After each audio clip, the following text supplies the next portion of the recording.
Les amis, bienvenue, j'espère que vous allez tous très bien, très content de vous retrouver pour cette nouvelle vidéo et très content de vous retrouver pour parler de Vitinha au PSG. Alors, qu'est-ce que c'est déjà? C'est l'exode du championnat portugais qui se poursuit, Darwin Núñez à Liverpool sur les derniers jours, Fabio Vieira à Arsenal aussi.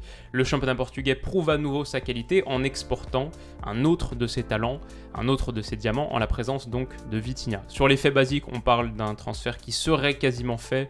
Il y a une option, il y a une clause libératoire qui est fixée à 40 millions d'euros que le PSG peut lever et que le PSG va vraisemblablement lever. On parle d'un accord trouvé des deux côtés, d'une visite médicale qui pourrait avoir lieu ce week-end, et donc on tient peut-être la première officialisation, la première recrue de l'Air Campos. La question qui m'intéresse, c'est est-ce que c'est un bon coup? Est-ce que le PSG se renforce effectivement dans une zone où le PSG a pour sûr besoin de renfort, dans un entrejeu qui est depuis quelques saisons maintenant le parent pauvre de la constitution de l'effectif du Paris Saint-Germain? Grande question.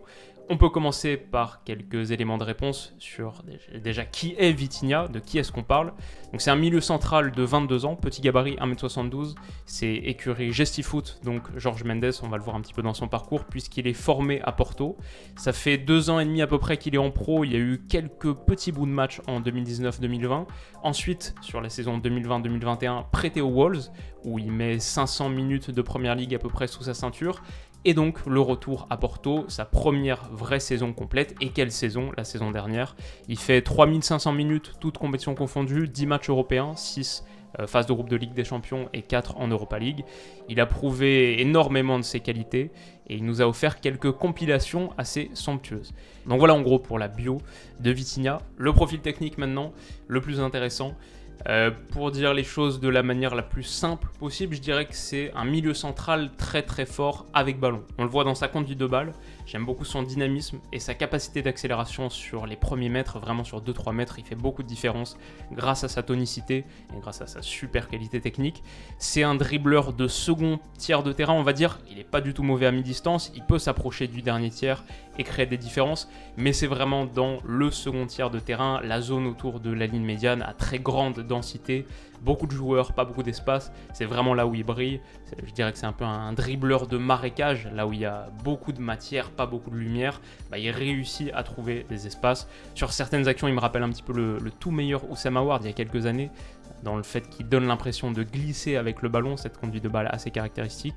C'est un déplacement qui est très très fluide, mais je trouve beaucoup plus de tonicité qu'Aouar. Plus de changement de direction, plus de capacité à passer une seconde vitesse, à enclencher une seconde vitesse, un meilleur coup de rein.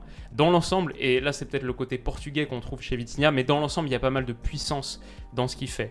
C'est pas juste soyeux, c'est aussi tonique et énergique. Je pense à plusieurs choses. Je pense à la frappe de balle par exemple, qui peut être forte. C'est pas que des caresses enroulées. Il y a vraiment cette frappe coup de pied forte et pure. Je pense à ces foulées agressives pour changer de direction et aussi pour proposer un appel dans la profondeur après avoir transmis, pour continuer à étendre l'action dans sa verticalité, cette accélération et cette faculté à se projeter. Je pense grâce à ses jambes très toniques, son bassin aussi qui est assez fort, il transmet vraiment cette puissance. Et je pense bien sûr à sa palette défensive, où on a vu cette saison qu'il pouvait se mettre à la hauteur d'une équipe contre Sessao. C'était pas gagné, il partait d'assez loin, mais il a montré un bon volume sans ballon, de bons chiffres d'interception et de pression, alors qu'il est un petit gabarit, 1m72, pas le plus rempli, mais sa capacité de déplacement, de vision, et puis juste la mentalité, la hargne, la combativité, tout ça il l'a montré aussi sur la phase sans ballon. Donc c'est pas un 6 pur pour sûr, mais c'est pas non plus un 8-10, 8,5. C'est pas un joueur de dernier tiers avant tout.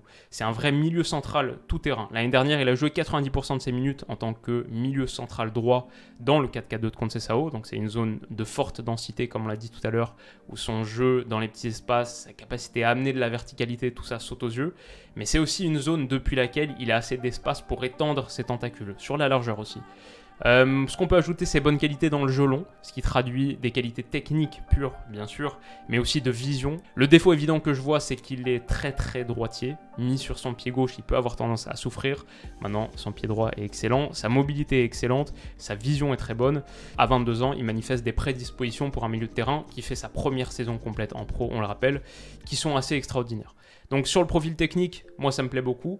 Sur le besoin du Paris Saint-Germain, c'est une question intéressante. Ça fait longtemps que Paris cherche à se renforcer significativement et durablement dans l'entrejeu. Quand on regarde mine de rien les dernières recrues qui ont été faites Au milieu de terrain, sur on va dire des vrais postes de milieu centraux, je vois Wijnaldum, Danilo Pereira, Rafinha, Gay, Paredes, Herrera, même avant ça, Krychowiak, Stambouli, Cabaye. Alors là, c'est des noms qui remontent, mais tout ça, c'est les milieux de terrain centraux qui ont été pris au PSG depuis Verratti 2013.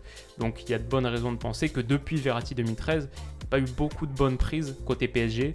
Le PSG a besoin d'un entrejeu fort pour remporter la Ligue des Champions. Quand tu regardes les derniers vainqueurs, le Real Madrid de Casemiro, Kroos, Modric, bon, c'est sur celle d'avant, mais celle de la saison passée, l'histoire du Real Madrid, c'est aussi celle de cet entrejeu qui retrouve ses niveaux de performance d'antan. Quand on regarde le vainqueur de la saison d'avant, Chelsea, cette paire Jorginho-Kanté qui était merveilleuse, Kanté peut-être encore plus en Ligue des Champions, je crois double homme du match sur la demi-finale aller et retour. Avant ça, la salle des machines clopiennes, l'entrejeu ultra bouillonnant, énergique et dynamique de Liverpool. Paris a besoin de faire des acquisitions significatives au milieu de terrain. Vitinha, ça semble être un pas dans la bonne direction.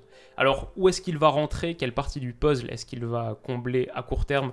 Je pense que c'est pour l'associer à Verratti, c'est pour épauler Verratti tout de suite dans le 11.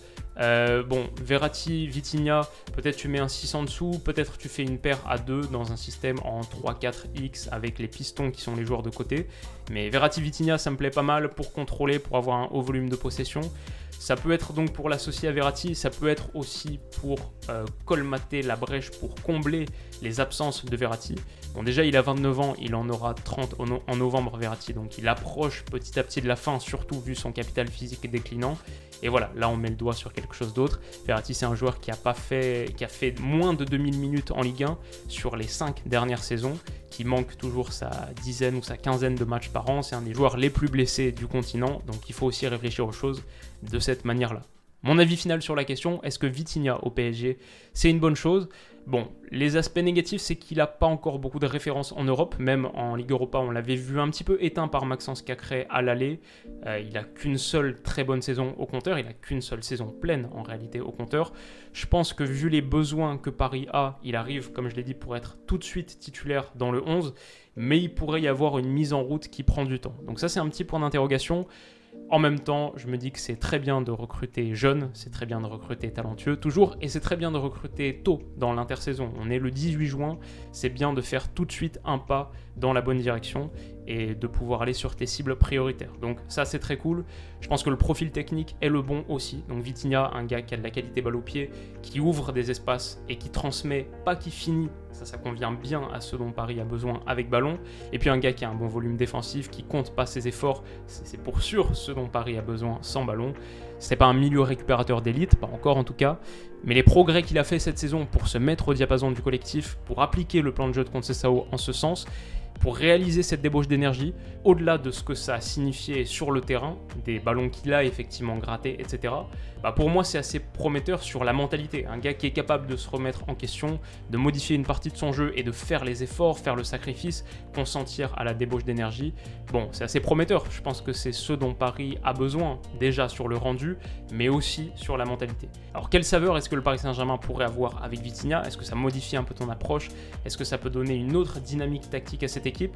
Je pense que oui. Je pense que si tu peux aligner régulièrement le duo Vitinha-Verratti, la VV, ça va être très difficile d'aller leur piquer des ballons et tu peux te rapprocher du style qui pour moi est le style idéal pour cette formation. En gros, mon idée c'est que si tu veux te donner des chances de réussir avec Messi et avec Neymar, il faut que le PSG s'éloigne de plus en plus du style de transition qui commençait à devenir le style du Paris Saint-Germain sur les toutes dernières saisons. En Ligue des Champions, on a pas mal vu un PSG retranché plus bas, qui ensuite essayait de procéder par contre grâce à la vitesse en percussion en transition de Kylian Mbappé.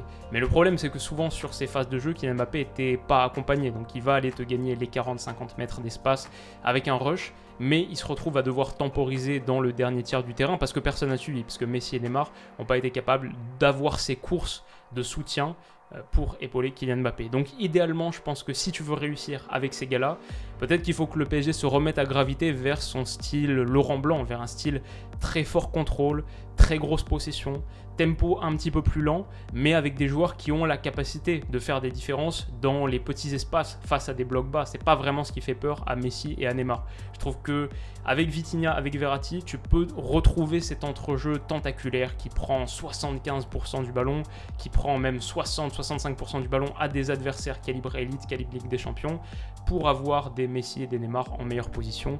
Voilà, c'est un début de la réflexion qui est à tisser, je pense, au PSG. Retrouver un entrejeu vraiment plaque tournante et qui t'assure un très très gros contrôle de la possession. Avec Vitinha, tu fais aussi un pas dans cette direction.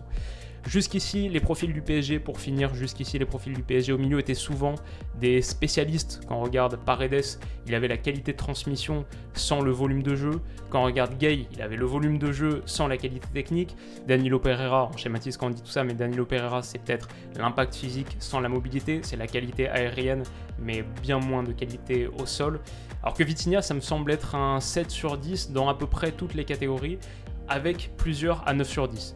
Il n'y a personne dans l'effectif actuel du Paris Saint-Germain qui est proche de Verratti, à la fois sur le profil et sur la qualité. Vitinha s'en approche. C'est forcément une bonne nouvelle. Voilà comment je vois les choses à peu près. Dites-moi ce que vous voyez dans les commentaires. Il y a plein d'interrogations aussi. L'adaptation à un nouveau championnat, les rencontres calibre Ligue des Champions, qui sera son entraîneur, bien sûr. Ça, je pense que c'est le sujet d'une des prochaines vidéos.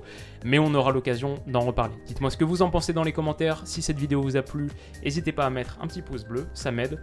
On se retrouve très vite pour la prochaine. D'ici là, comme d'habitude, prenez soin de vous et de vos proches. Et à très vite. Bisous.